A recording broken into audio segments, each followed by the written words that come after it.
Hi, I'm Rich Ribeiro. The Terrell Fund is committed to educating the public about the need to support New Jersey's infants and toddlers right from the start. That's why we're proud to support the important early childhood programming produced by the Caucus Educational Corporation. Funding for this edition of One-on-One with Steve Adubato has been provided by the Terrell Fund, a foundation serving children. The Nicholson Foundation, changing systems, changing lives by advancing health and early childhood in New Jersey. The PNC Foundation, which supports early childhood education through Grow Up Great, a multi-year initiative to help prepare children from birth to age 5 for success in school and life.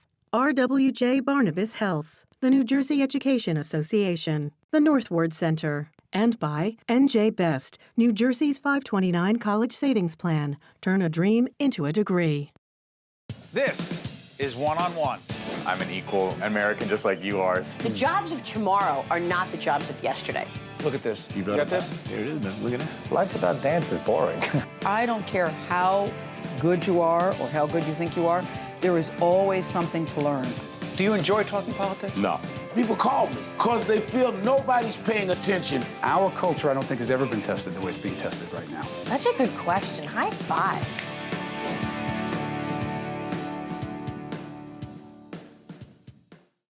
Hi, I'm Steve Adubato. More importantly, this is Right from the Start NJ, an ongoing series of programs, but it's so much more than that. It's a campaign, it's an initiative to talk about the things that affect infants and toddlers and also prenatal care as well. What about those babies? What about those infants? What about their child care? Whose responsibility is it? A lot of people watching right now say, why is this a societal issue? Why is it a state issue? Why is it a national issue? Well, this series, Right from the Start, is focused on providing valuable information for you, for parents, for people who are involved in the lives of infants and children. Throughout this program, you're going to see a website. That website has advocacy, educational, research, resource material that you're going to need. And we've brought together an extraordinary group of experts, parents, advocates, people who are involved in the lives of infants and toddlers every day. And so without doing formal introductions, we're actually going to get right into this conversation as part of our Right from the Start NJ series. And I encourage you to go on that site to get that information. And so what I want to do is kick off. Joe, we were doing a one-on-one. Joe Della, who actually is involved with the Ironbound community organization. You folks actually run an extensive quality child care center. Why is a series like Right from the Start NJ so important, particularly right now? Steve, I think it's really important that people understand what an investment in high-quality care and education for infants and toddlers can do for those children, particularly children from impoverished families that need the additional support, close developmental gaps, learn English, move them to a point of learning where they're ready for not only preschool but eventually kindergarten. This is an investment in not only each and every child's future, but the future of the society and the country. Dr. Sprott, you've been with us for so many years. It says a lot about both of us who have been doing this for a while, because the issues still matter. They matter to you on a personal level. They matter to you on a professional and clinical level. Talk about, from your experience, and talk about Matheny as well as you're doing this, talk about why these years, 0 to 3, are so critical in the development of a child and his or her future. Well, Steve, you know that at birth, most of the brain cells are already there. But over the first 3 years of life, the connection between those brain cells, the synapses, are important in terms of how the brain gets hardwired permanently. These synapses develop over the course of 3 years, and then after that, they start to decrease. By the way, excuse me, Doctor, we're actually looking at this graphic right now. What is the most important part of that? Go ahead, I'm sorry. If you look at that graph, you'll see that, and it starts actually before birth, because I think, you know, the babies have Before? You can see that the first part is from conception, the first 9 months, to birth. And you can see that the brain is developing, and some of the networks, or those synapses, are already being formed, especially for sensory, which is how the baby senses. Remember, the baby doesn't speak, the baby starts to babble. But you can see that language starts to develop a little bit later. And when we talk about language, that is both how the baby receives information about language, even though the baby can't express it, so that, you know, the baby can learn the mouth, the eyes, the ears, the nose without speaking. That's language. But the expressive part of the vocabulary really doesn't start until about a year of age. But a lot of learning takes place. If you look at the size of the brain, about 25% of the brain size is present at birth. By 1 year of age, 75% of the brain size is developed. 75. By the age of 3, it's 80, and by the age of 70, 90% of the brain size is the adult size. So let's bring this back. As we listen to Dr. Sprott, the question then becomes, Beverly, Lynn, why is this relevant and how is it connected to quality child care? And I'll complicate it for you even more. How is that then impacted based on socioeconomic factors? Well, first of all, when the child comes into an infant toddler program, we want them to have very positive experiences with adults. It is those adults, the things that they say, the songs that they sing, the books that they read, part of that development, that nurturing development, that language development is all formed there. It's really critical for low-income families because many of them would not ordinarily be able to afford high-quality infant toddler care. And so that's why we have Head Start and other programs that support that effort.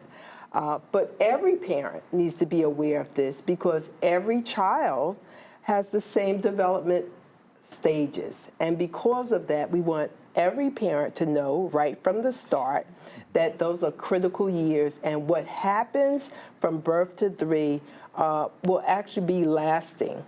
Okay, stay on this though. There are certain milestones, if you will. Kaitlin, your organization, and Cecilia Zakhan, who is the executive director, the CEO, the leader of that organization, Advocates for Children of New Jersey, has been so important in this right from the start initiative. These milestones that Beverly talked about, what are they, A, and B, how are they affected by these socioeconomic factors? We'll talk in just a little bit about whose responsibility this is, but talk about that. Sure, so that graphic is, I think, one of the... Yeah, Jen Eichlin, our executive producer. Jen, can we put up that graphic as Kaitlin talks about it? Go ahead. So at Montclair State University, we teach this graphic a lot because it's important to take a look at the first part is months before pregnancy, months before birth.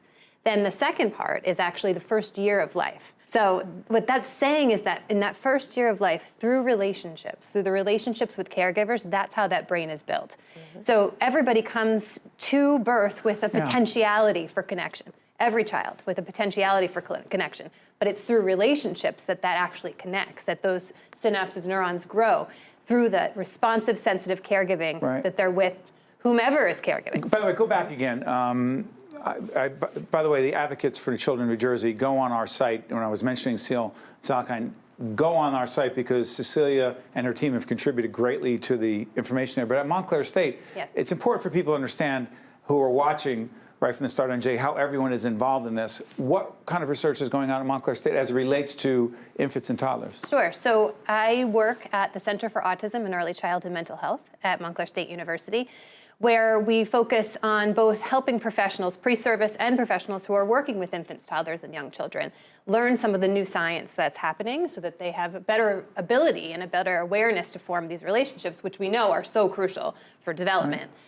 We also are able to see families as early as prenatal, all the way through age 10 at our clinic, and then the university picks up and sees kids and families from then till through early childhood, through higher education. Right. Carrie, jump in here. From a healthcare perspective, your organization very focused on healthcare. You also happen to be a parent of small children, so let's talk about this. First. What are, in addition to what's being said so far, what are the other health factors, variables that we as a society need to be concerned about as it relates to infants and toddlers?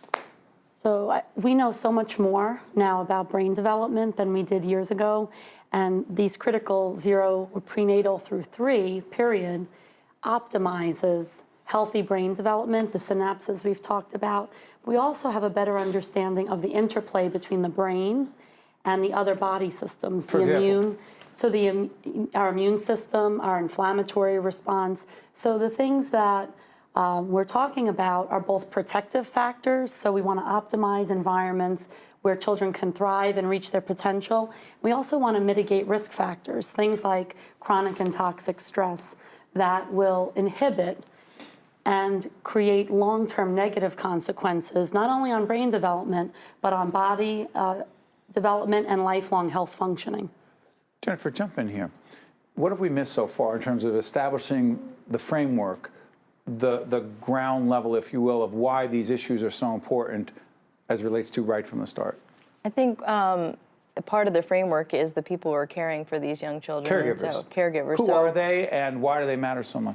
Caregivers can be, the first caregiver is the child's parent or whoever is their primary caregiver in their life. But when, we know that most parents these days are working, both parents are working, and children are in some form of childcare, whether it's center-based, whether it's family childcare, or they're being cared for by a family or a friend.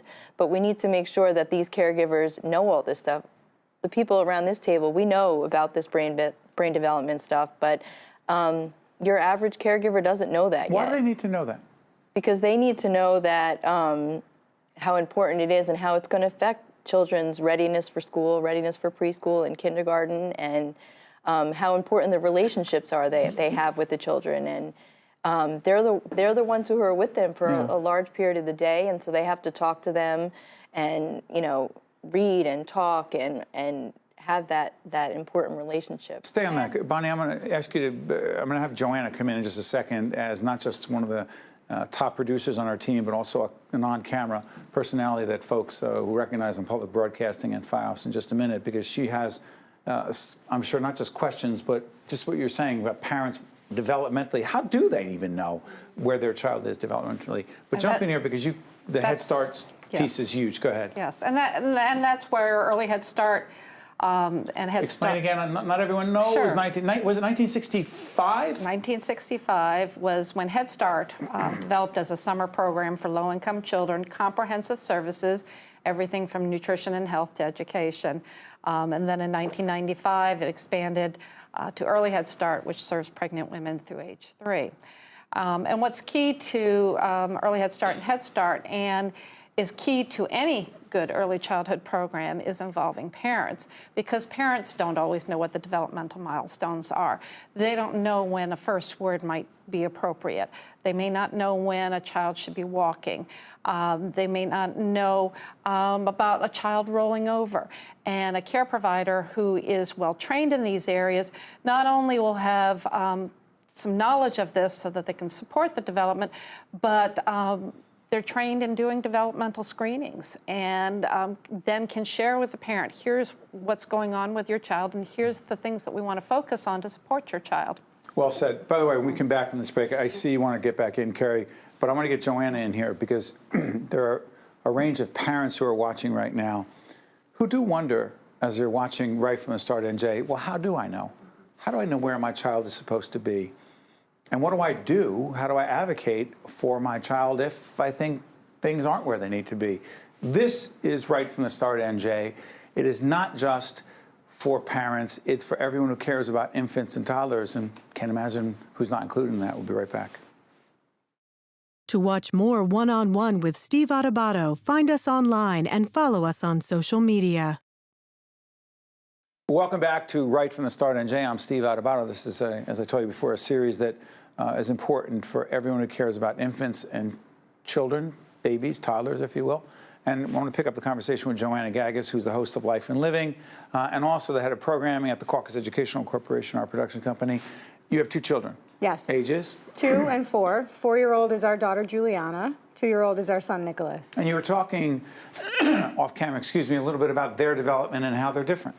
They are. I mean, we're already seeing and understand that they both learn very differently, have different personalities, as I'm sure Carrie knows with her 2 kids, Jen knows with her 2 kids. You know, they learn, they grow, they develop differently, and we're trying to understand that, get a handle on that.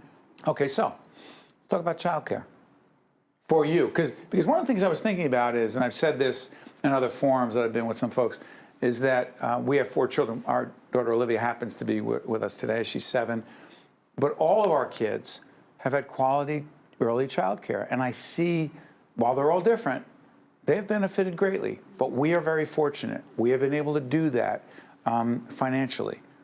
Everyone's got a different situation. You work full time with us, and your husband works as well. That's right. How do you pull that off? It's been a challenge. Certainly, if you want good childcare, you're going to pay for it, right? So there are sacrifices that you're going to be willing to make at different times in your life. For us, we felt like it was right to have someone at home with our kids early on. I did look into daycares, and I never had a really good feeling. And I live in a pretty affluent area. I'm in Verona, New Jersey, right outside of Montclair.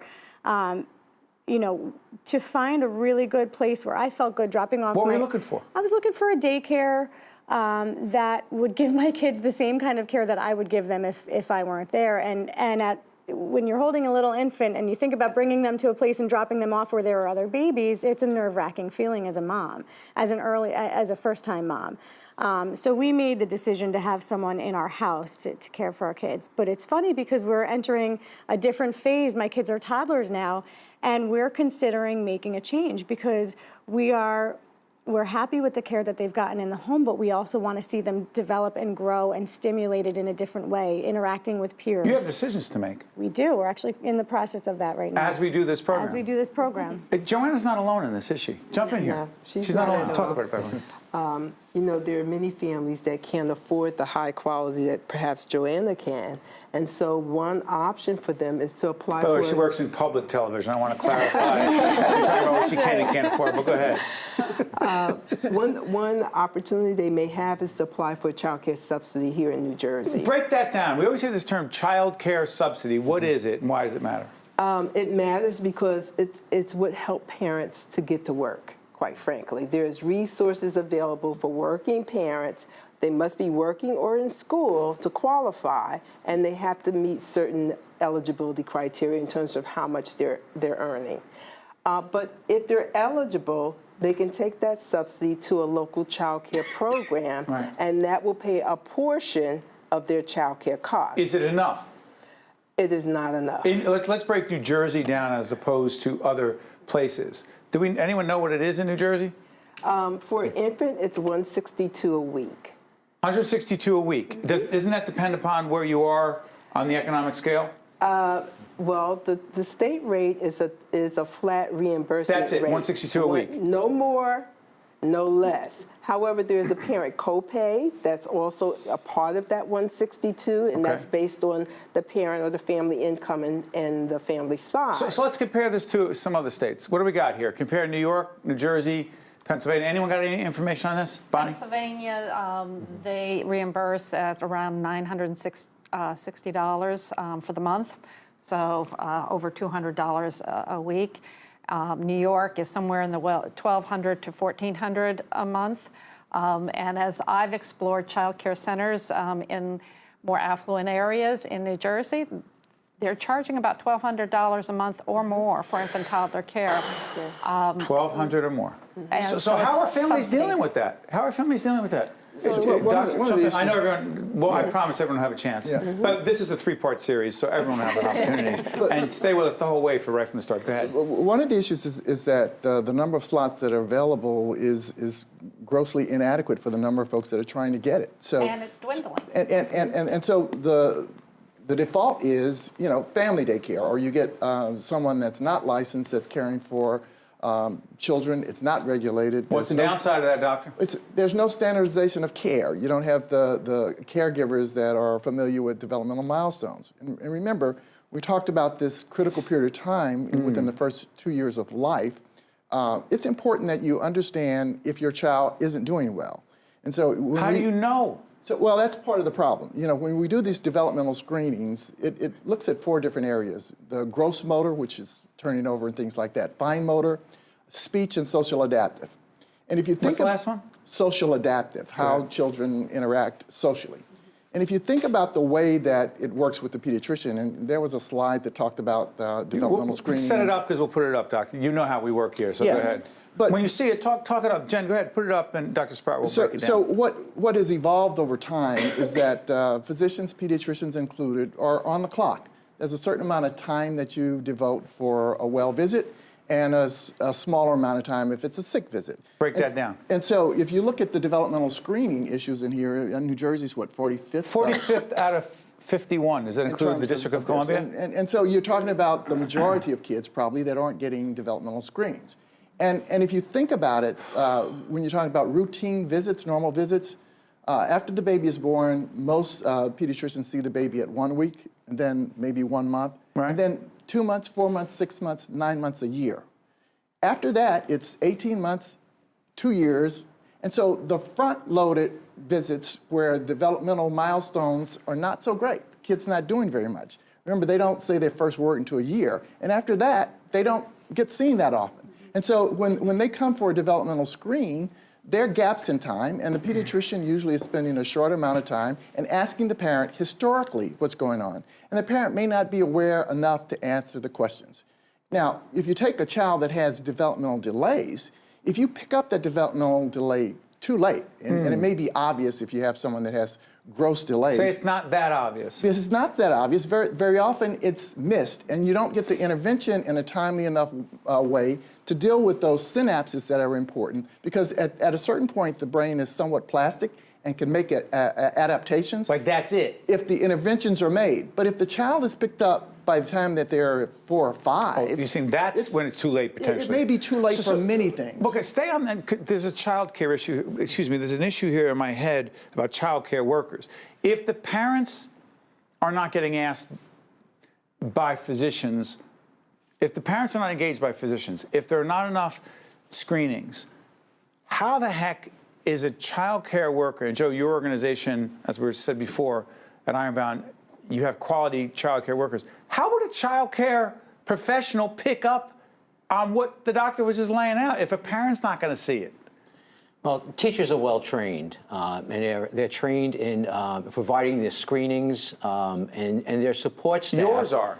Yes. I just want to be clear on this. There's not a standardized, unless I'm wrong about this, there is not is there a standard, a uniform standard in the state of New Jersey for everything a child care worker professional needs to have in terms of, yes? There are standards. Across the board. There are standards that are not yet implemented. Right. And there is I'm sorry, what?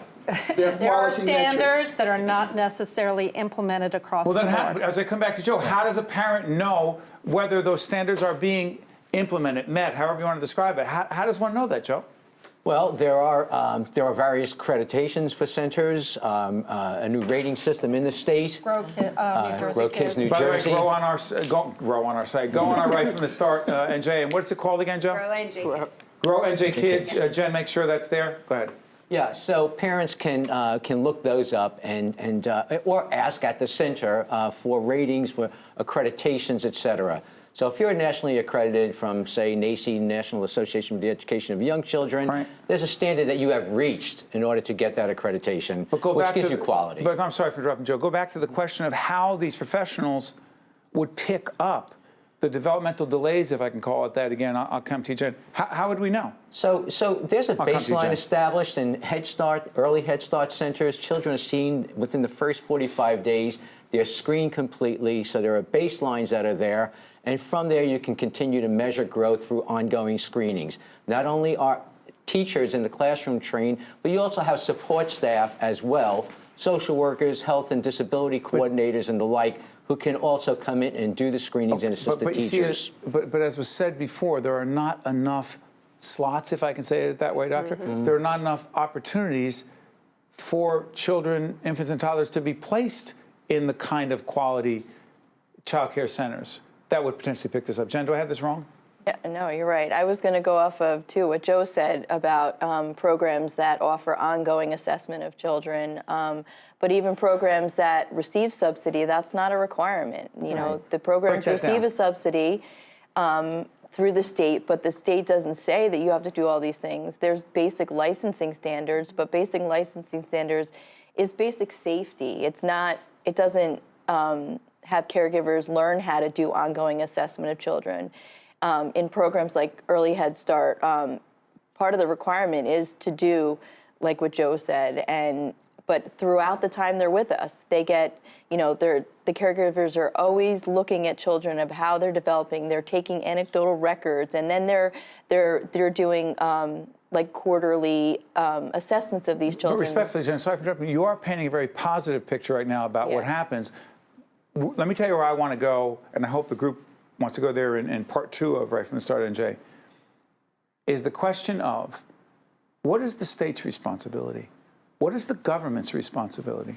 What is our responsibility as citizens, as members of society, as taxpayers, right, to help fund the child care subsidy that's being talked about, by providing more opportunities for quality child care for those who are having a hard time accessing it, not enough slots.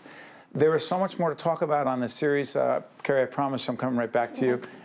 This is, in fact, called Right from the Start, NJ. I ask you again, go to our site, continue watching, learning, and being engaged, because infants and toddlers, it's everyone's responsibility. Catch you next time. One-on-One with Steve Adubato has been a production of the Caucus Educational Corporation, celebrating over 25 years of broadcast excellence. Funding for this edition of One-on-One with Steve Adubato has been provided by the Turl Fund, the Nicholson Foundation, the PNC Foundation, RWJ Barnabas Health, the New Jersey Education Association, the Northward Center, and by NJ Best. Promotional support provided by NJ.com, Small News, Big News, True Jersey, and by New Jersey Family Magazine and NJFamily.com. Transportation provided by Airbrook Limousine, serving the metropolitan New York, New Jersey area. Education begins at birth. The brain develops most rapidly from birth to age 3, when critical skills are developed. Parents are the first and best teachers for their children, but for those like me who work, finding quality, affordable childcare can be challenging. But children have the greatest opportunities for success when they learn and have positive interactions with their caregivers. Because learning doesn't start in the classroom, it starts in the cradle.